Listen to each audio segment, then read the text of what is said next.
Welcome to episode 3 of HomePod Advantage. It is your host, Calvin Silvers, and we kind of have a special episode here today for two reasons. One, I am not joined by my buddies Tyrone, Brian, and Eric. They are out in OKC. They saw the Bucks versus OKC game yesterday, and they're just kind of enjoying their spring break, so shout out to those guys. Hopefully they're all staying safe, and I decided to hold down the fort this week, or at least for this episode. We should all be back, hopefully Friday, if not the next Monday. Can't wait to have them all back because we got a lot to talk about. The second reason this is kind of a special episode is because I'm focusing all on one sport this week. Usually we throw in some NFL, NBA, and anything else that's going on, but we are strictly NFL today because we got a lot to cover. So let's hop right into it. First, I want to talk about Aaron Rodgers because we were talking about this in one of our other podcasts in the past week, and we mentioned that he wanted $50 million a year, which was $5 million more than what the current highest paid quarterback in Patrick Mahomes is getting. We kind of all thought that was crazy.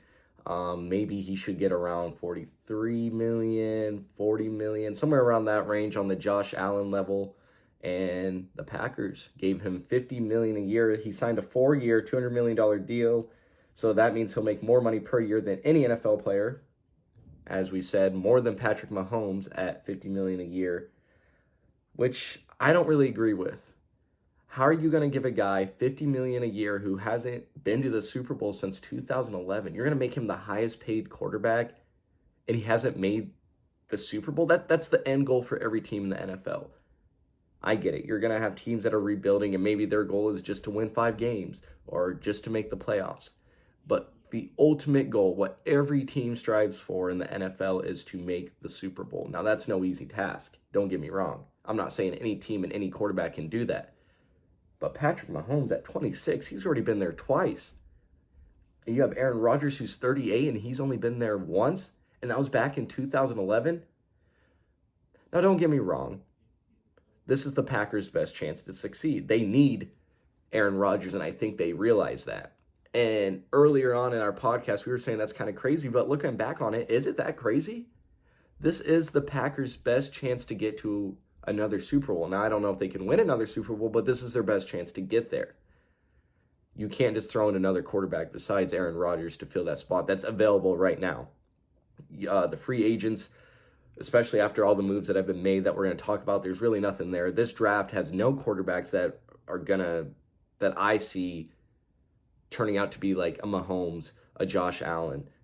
So you really kind of just have to settle in. You're doing 4 years more of Aaron Rodgers. You got him settled. He's staying in Green Bay. He's not going to go anywhere else. I think after this, he's done. He's going to retire.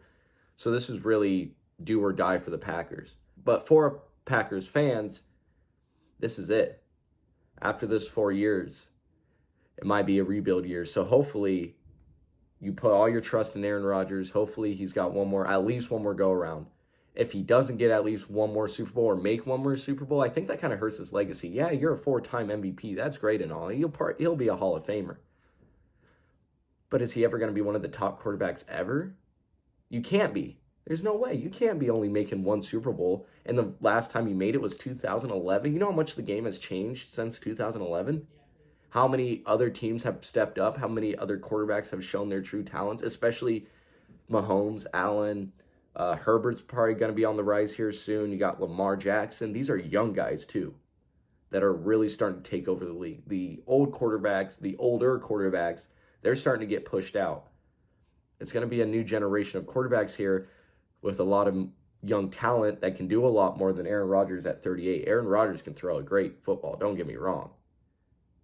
But it's going to be hard to compete with some of these younger guys, especially postseason when, Aaron Rodgers could be a little more banged up, could be a little more fatigued, and these younger guys are going to be feeling great. Now, we mentioned for one way Rodgers comes back besides getting his $50 million a year is for his wide receiver Davante Adams to join him, which actually this works out perfectly, this new deal that he just signed, this new contract, because the deal frees up salary cap room for the Packers, so that way they can put a franchise tag on Adams.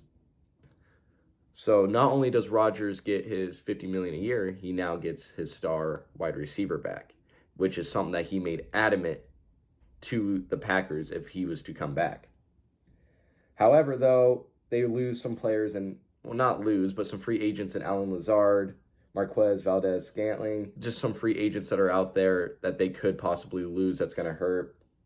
Also, now what do you do with your backup quarterback that you drafted in 2020 in Jordan Love? He's got 2 years now behind Aaron Rodgers, which is a good person to learn from.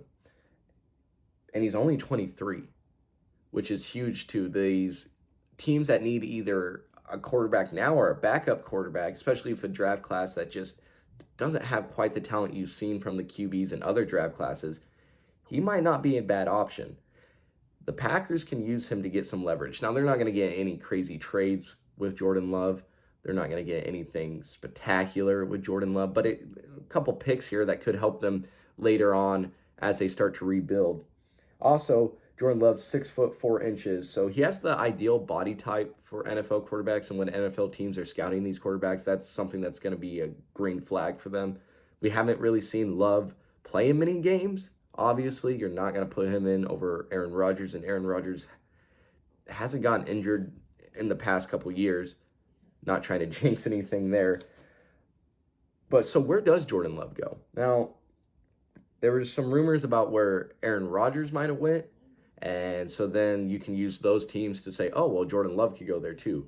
So one of them was the Steelers, which he likely won't go to the Steelers. I don't think the Steelers are going to use a trade or going to trade a pick away for Jordan Love. So I think they'll use that pick that they have right now to find a QB in the draft, or they'll just test free agency. But like I said, free agency is kind of getting slim right now with good available quarterbacks.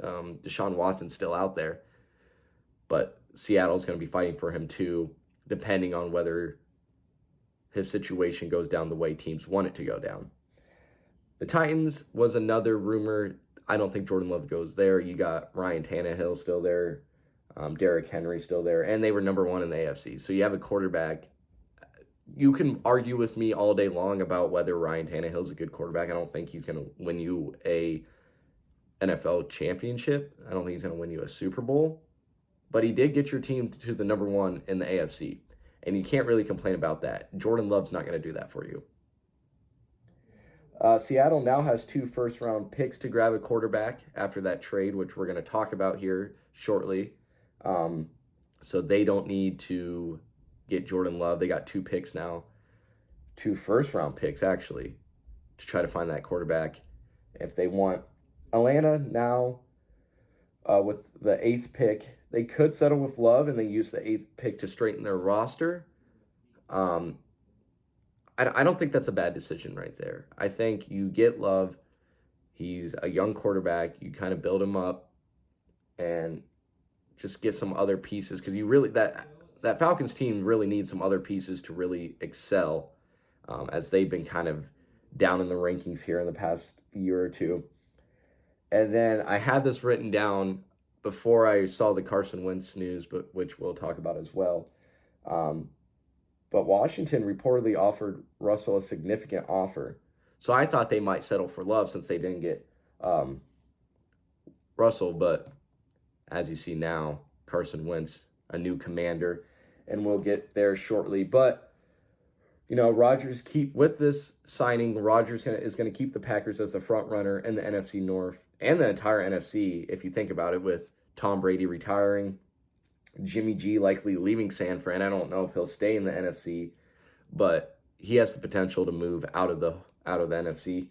And you don't know about Murray right now and his future with the Cardinals. So a lot of stuff there with the signing of Aaron Rodgers. I don't think he deserved $50 million, but you weren't going to be able to keep him anyway else as the Packers organization, and he's really the guy you need right now to stay afloat and to really try to. I mean, like I said, he played great this season. He won an MVP. You just got to get him to translate that into the playoffs, and you'll be fine. That's the secret, though. How can we get Aaron Rodgers to translate into the playoffs and play better? Because right now, he's your last chance. He's your last option. He's your last hope. If he doesn't get you there in the next 4 years, the organization, depending on, some picks can break through and whatnot. But right now, it's looking after this 4 years, it might be a rebuild year. So Packers are really buying all in on Aaron Rodgers. And, he's been your quarterback for quite a while now. And that just shows the dedication and how you want him there. And I think that's important, especially after last season with all the talks of him wanting to leave and him not happy with the front office. This is a good way to fix that relationship and build on from it. So let's go to Russell Wilson now. Russell Wilson traded to the Denver Broncos, and in that case, Seahawks received a first-round 2022 pick, which was number 9, and 2023 first-round pick. They also got 2 second-round picks in 2022 at number 40 and 2023, and a 2022 fifth-round selection. That right there just tells me that the Seahawks are ready to rebuild. This is going to be a rebuild year, upcoming years for the Seahawks. Seahawks also received Noah Fant, which improved their tight end position even more, with Fant being a great blocker. You got Gerald Everett and Noah Fant now at the tight end position. Noah Fant, really good. Gerald also a pretty decent tight end there. And you get Drew Lock. And Noah Fant and Drew Lock already have that connection, which really helps you in that case. Looking at Drew Lock in his 3 years at Denver, he played a total of 24 games with a 59% completion rating, 25 touchdowns, and 20 interceptions. Obviously, Lock was benched for Teddy Bridgewater, and the last year, Bridgewater gets hurt, Drew Lock comes back. But that just shows me, too, that is his end with Denver. Getting benched for Teddy Bridgewater was a sign that Denver almost gave up on him, if not giving up on him. I feel like Drew Lock could have deserved another year at the helm as the starter, just to see what he could have done. And then after that, if he didn't perform like you wanted him to, it was time for him to go. I don't think he's going to be the franchise quarterback anyways, but he deserved that other year. So Denver was obviously tired of Drew Lock, ready to get rid of Drew Lock. So it was too late to try to keep him. And the fact that you can get Russell Wilson out of trading Drew Lock, I get that you had to give picks, but that right there you have to take. Also, the Broncos were getting impatient. They've been impatient at the quarterback position. A lot of teams are, but the Broncos especially. They haven't had a reliable quarterback since Peyton Manning in 2016. Obviously, no one can just top Peyton Manning. No one can be the next Peyton Manning. I get that. But since 2016, the Broncos are tied in the league with the most starting quarterbacks since 2016 with 11. 11 starting quarterbacks since 2016. They have been trying. They've been trying to find that franchise quarterback. And I think they got a little, I think they were a little hot-headed or got a little too eager with Peyton Manning. They really locked down, and Peyton Manning did all these great things for him. And then now they need the next Peyton Manning, and that just doesn't happen. And Drew Lock, I feel like I said, he should have got one more year at the starting quarterback position last year. I feel like they kind of jumped the gun too early. That's just my own personal opinion. The other team that has had this most starting QB since 2016 is the Washington Commanders, which just got Carson Wentz. So that's kind of interesting there. These two teams, very impatient, always trying to find that next someone at quarterback. And here's a heads up for any NFL coach, team, organization, front office. These quarterbacks need 2 to 3 years at least to get in your system, to build connections, and to really just feel comfortable at that spot. And a lot of times nowadays, you see these quarterbacks getting 1 or 2 years. And that's just frankly not enough. Obviously, you're going to have your breakout stars that can do that. But people like Drew Lock and others need at least 3 years, and they're not giving them that. It's huge for the Broncos as well because they did not lose any receivers in the trade. So they keep Jerry Jeudy, Cortland Sutton, Tim Patrick. That's huge. You now have Russell Wilson and those 3 receivers. That's huge for Russell. You don't lose any receivers in the trade. So you're bringing Russell in with a good little core right there. That's a good receiving core to work with. Also, too, I saw a lot of things saying that Russell kind of had an off year. And he didn't make the playoffs. You can consider that an off year, but was it really that off of a year statistical wise? He had a completion rate of 65%. He threw for 3,113 yards. He had 25 passing touchdowns and only 6 interceptions. I get it. He didn't lead his team to the playoffs, but you can't consider that an off year. And now that he's coming to Denver, where you've witnessed Drew Lock and Teddy Bridgewater, this is a huge step. This is what Denver needs. And if you're a Denver fan, I'd be excited. This is huge, exciting.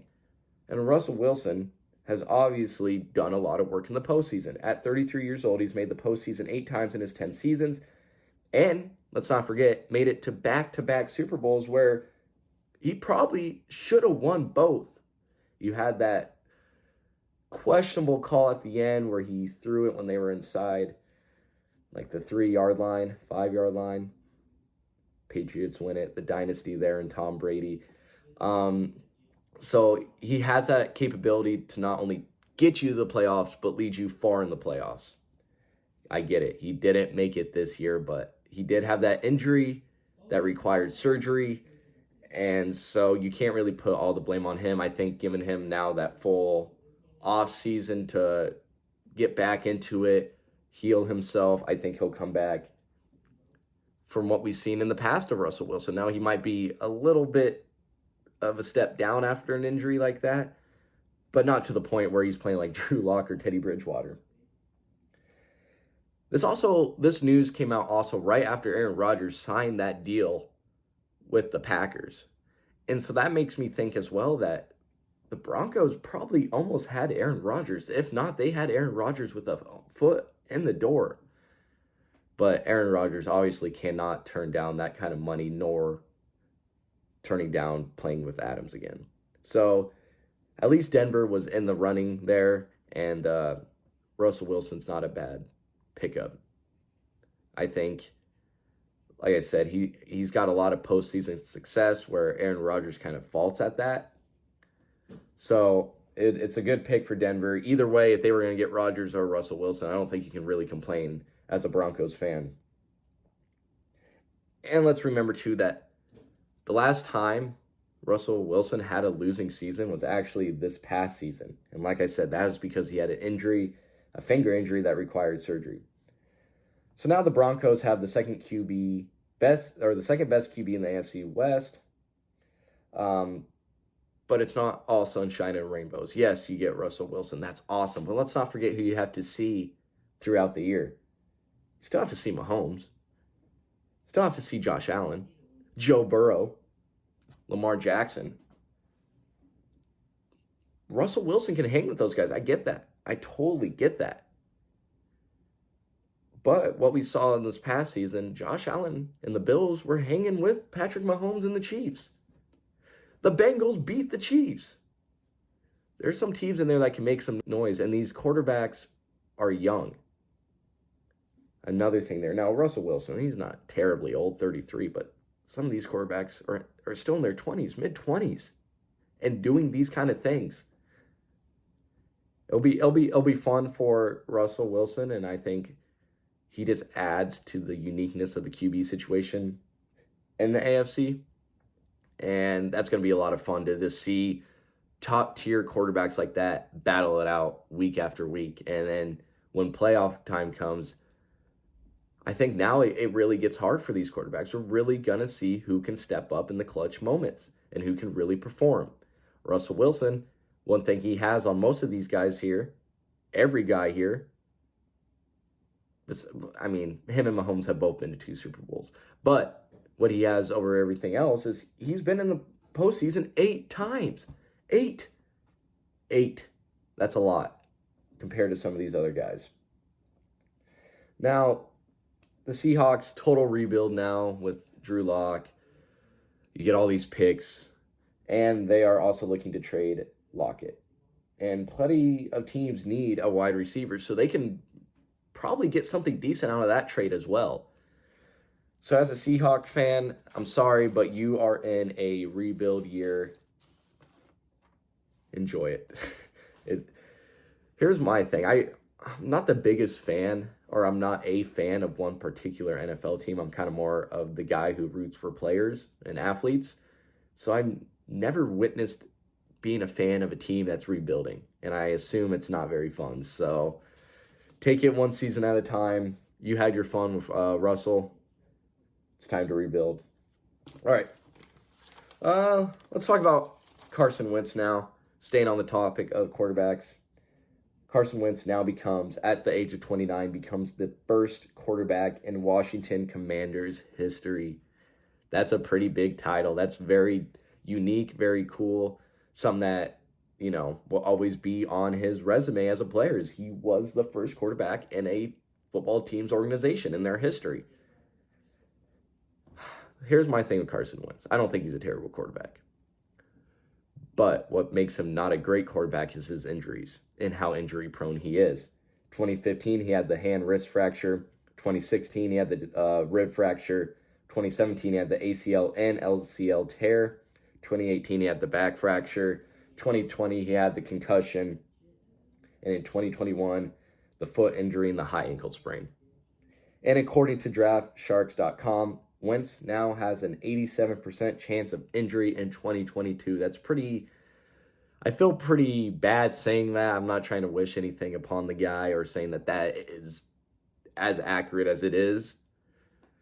But that's kind of scary, especially with the Commanders where you had Taylor Heineke, and I guess he went out there and threw the ball for you. I mean, he had some good drives here and there, but obviously he's not going to lead you anywhere. Come on now, let's be smart here. The guy played in the XFL. Actually, I don't think he started a game in the XFL. He was just on a roster. And then you have Carson Wentz, who's been in the NFL, who has won games. So there's that situation. Now, Wentz, he set career lows in completion rate at 57.4%, yards per attempt at 6, and a QB rating of 72.8. All three of these marks ranked 34th among 35 qualifying quarterbacks in 2020. However, he changed it around in 2021, had a 62% completion, 3,563 yards, 27 touchdowns, and 7 interceptions. And here's the thing, too.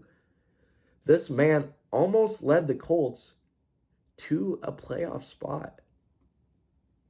I say almost led them because he played terrible in the Week 18 matchup against the Jacksonville Jaguars, and that eliminated them from playoff contention. Washington finished 22nd in passing, 12th in rushing, where the Colts finished 28th in passing, 2nd in rushing. Obviously, they had a great running back. The Colts did. And the passing situation is kind of the same. He's going to get some more pass attempts with the Commanders, but his receiving core is not as good. With the Colts, if you look at it, he had T.Y. Hilton, Michael Pittman Jr., and like I said, you're handing it off to Jonathan Taylor. Some great people to have by your side on an offense. Coming to the Commanders, there's no one near that level, no one near that good. I'm just going to be straight up. There's not. So that's going to be tough for him too, and I feel like he's almost destined to fail with the Commanders. I think any quarterback would be. And that's why I kind of wish Love would have went to the Commanders, just so because he's young, he hasn't had much experience, he can't really be at fault for if the Commanders are not as good as they want to be. With Wentz, he's been doing this. He's been in the NFL. He's been playing games at quarterback. You can put the blame on him if the team doesn't do good. And I think, too, something important to bring up is for the 6th consecutive year, the Colts now have a different Week 1 starting quarterback. Talk about teams that are trigger happy to find a quarterback. I mean, I get it. You lose Andrew Luck, who retired early. Respect to him for making that call. I would have loved to see Andrew Luck play some more. I think he had the potential to be the next Aaron Rodgers and probably better than Aaron Rodgers. Go ahead and argue with me on that one too if you want, but I'm marking that one down. There was a very high chance that he would have. And so obviously the Colts were kind of left with no one after that. And so it took him a while. I would have kept Wentz if I was the Colts. I really would have. I get it. He's injury prone, and that's what really hurts his legacy here. But he almost led your team to a playoff. And if you can keep the guys like T.Y. Hilton, Jonathan Taylor, Michael Pittman Jr., like I said, that's a team that almost made the playoffs. Give them another year together. Wentz only had 1 year to make these connections. Now he'll be in Washington. At least now Washington does improve at the quarterback position with Wentz taking the starting position and Taylor Heineke taking the backup. Just looking at their numbers, Carson Wentz 62% completion, Heineke 65, Heineke 3,419 yards passing, Wentz 3,563 yards, Heineke 20 touchdowns, Wentz 27, Heineke 15 interceptions, Wentz 7. So they improved there at the quarterback position, and we'll see where they can go from there. I don't see much success coming, though. Wentz is not the quarterback that's going to totally change a program around. He's not. He's not going to take our organization and make them Super Bowl contenders. This is not his job. Not with all the injuries. If he didn't have these injuries, we could be talking about a different kind of Wentz here. Sadly, that has held down his legacy. Last topic on the NFL, Calvin Ridley, suspended for at least the 2022 season for placing a 3-leg, 5-leg, and 8-leg parlay.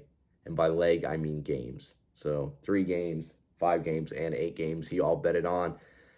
And that included the Falcons to win. It would be different, in my opinion, if he chose the Falcons to lose, because he has more control of letting them lose.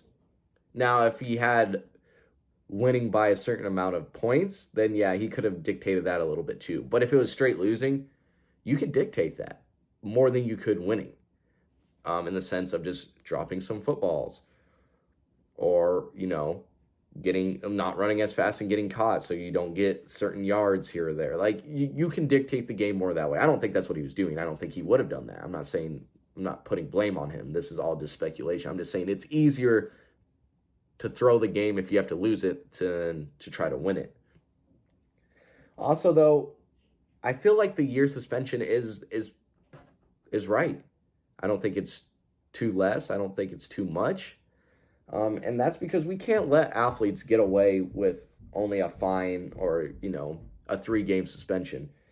Because you got to keep the integrity of sports high, and you have to keep the reputation of leagues high. You're not going to watch the NFL, NBA, MLB, NHL, MLS, anything if players are betting within the organization and then losing games because of that. Or saying, hey, man, you do this for me in this game, I place that bet, I get the money, I gave you a share of that money since you did it for me. We can't be having that in sports. That takes away the fun, the uniqueness, and that's going to take away betting for everyone. No one's going to want a sports bet anymore. You have to keep the integrity high. I get that. So I feel like if you only suspend a player for 2 games, 3 games for betting, that's nothing. I can go right back and bet. But if it's a whole year or more, which is potential here for Calvin Ridley, I think they'll probably just keep the 1 year knowing the NFL, which I'm going to talk about here in a second. But a year is a long time. You don't get to play your sport. You don't get to collect the stats, reach for records, play for Super Bowls, play for divisional titles. You don't get to do any of that a whole year. You really just sit on the bench. And you know how boring that is, just to consistently working on practicing or just being around the team and not being able to play? That's hard. That's very hard. And with Calvin Ridley, a young, talented athlete, I'd want to be out there too. So I think the year suspension is good. Like I said, you got to keep the integrity and reputation of leagues and the sports high. I don't want to know that players within within a league are betting money, especially with each other, on what's going to happen, because then that just takes away the fun of the game and the randomness of the game. However, one thing that bothers me about all this is the inconsistency in the NFL and the entire league when it comes to punishments. Now, they have a ruling and they don't follow it. They don't. But they have a ruling set in place that domestic violence, dating violence, child abuse, any of that involves physical force or force that was not consented, You get a baseline of a 6-game suspension without pay, at least 6 games. Now, come on, we're gonna suspend someone for betting games for a year, which I think is right, but yet you can beat a child or a significant other and only be suspended 6 games? What are we doing? Come on, NFL, you got to be better. Oh my God, dude.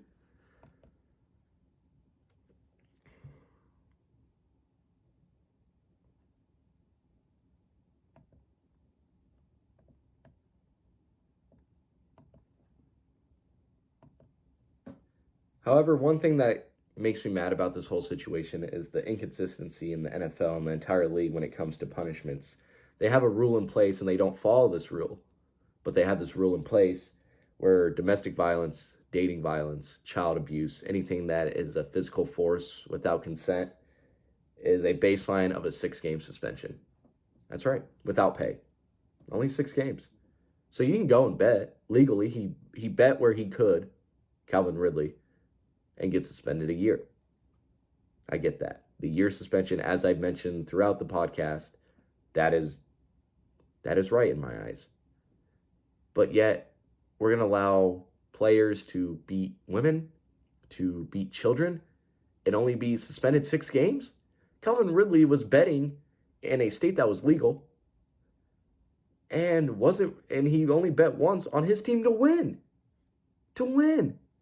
And we saw the Falcons this year. It was hard for them to win. That, if anything, that might have been some motivation to his team. Now you could say, Calvin, are you just throwing that assumption out there? Are you just saying that they don't follow this rule? No, I got examples. Of course I got examples. Ray Rice, 2 games for beating his fiance. Adrian Peterson, 6 games for felony child abuse. Greg Hardy, originally 10 games, reduced to 4 after beating his girlfriend. But yet Calvin Ridley gets a whole entire year for betting, sports betting. And he only bet on his team to win once. Out of the 3, 5, and 8 game parlays he made 1 for the Atlanta Falcons to win. I don't know. Sounds like the NFL cares more about the integrity of the game, as in not letting athletes bet, not letting athletes throw the games, than they do about the integrity and character of their athletes that they use to put on the field and give entertainment to people, which is sickening. You should both be proud of keeping your integrity high in the game and the athletes you allow onto the field. Adam Silver does a very good job of this. Roger Goodell just doesn't. And he has a lot of examples where he's just failed to really make that cut and to really say, hey, this is not okay. We do not tolerate this in the NFL. And to be honest, how much integrity is even in the NFL? How much integrity is in the league, within the game? Because we just saw Brian Flores, he was being offered money to literally tank, to lose games. They were going to pay him to lose games to get a higher draft pick, which is playing the system. I get it. Tanking's nothing new. This has been a term that's been around. But literally people within the organization, it wasn't just him making the call like, oh, I'm just going to tank. People were offering him money, physical money that could be spent on anything he would please, to throw games, to lose games. And you're calling that integrity? Roger Goodell always talks about, oh, we want to keep the integrity up in the league. That's why Calvin Ridley's getting a year suspension. We want to keep the integrity up. But you're going to allow organizations to pay your coach to tank to lose games? I don't know. I think the NFL cares too much about the face of the league and the players. You know, the players that are going to be the face of the league. I think they care too much about that. The past examples I gave, Adrian Peterson, Ray Rice, like these guys were big names in the league. You can't cut them. Right? You lose your money. That's not right, but that's what Roger Goodell thinks. Oh, I keep these players. I give them, their suspension. Oh, a little slap on the wrist. Don't do that again. And then they can play and make money for the league. Think about it. Colin Kaepernick. Banished from the league. because of he stood up for something that he believed in. I get it. He had a chance to come back. He turned down an offer. But for no other team to just even try to work with him, but yet, hey, you can go beat your wife or kid and come back and play in 6 games, even less. But don't bet and don't stand up for what you believe in. Otherwise, you are out of the league. It's ridiculous. Ridiculous. Also, let's think about it too. Aaron Rodgers, face of the league, didn't get his vaccine. I'm not arguing about whether vaccines work. I'm not arguing about COVID protocols. That's not the point of this argument. I'm just saying he didn't follow rules, and he could have endangered people by not having the vaccine. Like I said, I'm not picking one side or the other with COVID and vaccines and whatnot, but that was a rule. He broke it. What did he get? A little slap on the wrist. It's okay. You're a face of the league. You're a 4-time MVP. Go ahead. Stay. Do whatever you want. I think the NFL has a lot to work on. I think Roger Goodell has a lot to think about. And it's kind of sad to see. Lastly, just a little fun topic after that. I had an argument this weekend with a couple people, actually. And the fact that how crazy are half-court shots in college basketball? Now I get it. To win a conference tournament, that's huge. To win an NCAA tournament game, that's huge. But it seems like whenever a half-court shot happens, it's going to be on ESPN top 10. Probably number 1. For the most part, it's either 1, 2, or 3. I don't think I've ever seen it placed below 3rd. And that kind of bothers me. Here's why. I get it. That's a huge moment. That's a huge play. But for someone to be considered number 1, and here, I'm going to say this before I say anything else. I still think that half-court shots to win games, win conference tournaments, win playoff games, NCAA tournament games, whatever it may be, I still think those deserve to be in the top 10. Those are fantastic plays. Crazy things happen. You don't see it often, but you kind of do. Think about it. We're probably at least see 4, 5, probably more every year in basketball. NBA, NCAA, whatever it may be. You're going to see at least 5 plus. So it happens more than you think. Here's another thing. Some should not be number 1 in the top 10 if I can do it. If me personally can do it, I can say what you want. I can go hit a half-court shot. I can. Who says I can't do that in a game? All it is a half-court shot. It's not like I need a dribble and, step back or get past a defender. I don't need to do that. I just need to shoot it from half court. No one's going to pick me up from half court. Some of those shots are crazy because you got 2 or 3 defenders on you, whatever. I get that. But it's all luck, and I can do it. I could physically go out there and do it. Now, you have plays like amazing catches in the NFL. I can't do that. I can't.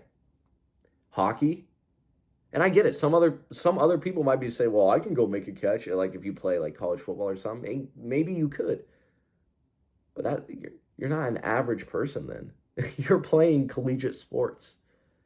I take myself as a very average person when it comes to sport abilities.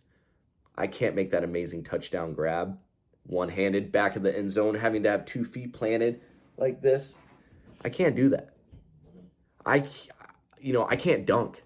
Between the legs, I can't do that. I get it. Some people can dunk, but you're not doing crazy dunks like they are in the NBA. And if you are, then you're not a regular human. Golfing, I can't hit a hole-in-one.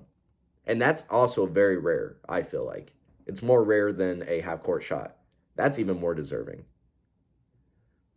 I'm kind of intrigued to hear what others think about this opinion. But can we quit giving half-court shots the number 1 spot all the time? Even if it is to win a conference tournament? Even if it is to win actually, I'll take that back. If it's to win a national championship or the NBA championship, the finals, okay, yeah, that's deserving. Otherwise, I don't really care to see it at number 1. I want to see something else. Show me something else. Show me something crazy. I'd rather see someone hit 12 threes in a game and just have the clips of them hitting every three than a half-court shot at number one. I would. Not saying that half-court shots don't belong in the top 10, but they always don't belong at the number one spot. And with that, I'm going to wrap up episode 3 of the HomePod Advantage. Make sure you guys follow our socials on YouTube, on TikTok, Instagram. It's all at the HomePod Advantage. We appreciate that. Also, we are getting close to having 50 listeners on Spotify, and we just recently are on Apple Podcasts as well, so check us out at the HomePod Advantage there too. If we get 50 viewers and listeners, so if we get one more, then we can start incorporating ads and trying to build up on this project, which I am super excited for, and we couldn't have done it without you guys supporting us. Make sure you're pushing the socials to everyone you know. Make sure you're telling everyone to listen to the podcast because we greatly appreciate it. And we have some big things coming up, especially with the NCAA tournament coming around. I believe we're going to try to get probably a few episodes out a week. We've finalized a format of Monday, Wednesday, Fridays, but with the tournament, we could even go all week, or we might go live on Instagram or live on TikTok and stuff like that. So we're going to have a lot going on. You won't want to miss that. We're also going to be more active on our socials, especially TikTok. So if you just want to hear other thoughts or opinions we have on sports, that will be on TikTok as well, besides just the podcast. So we'll have topics we talk about on the podcast and different topics we discuss on TikTok. So if you want to get your full sports coverage from me, Ty, Brian, and Eric, make sure you follow the socials, keep listening, and we'll see you guys on Friday with episode 4. Thanks for tuning in.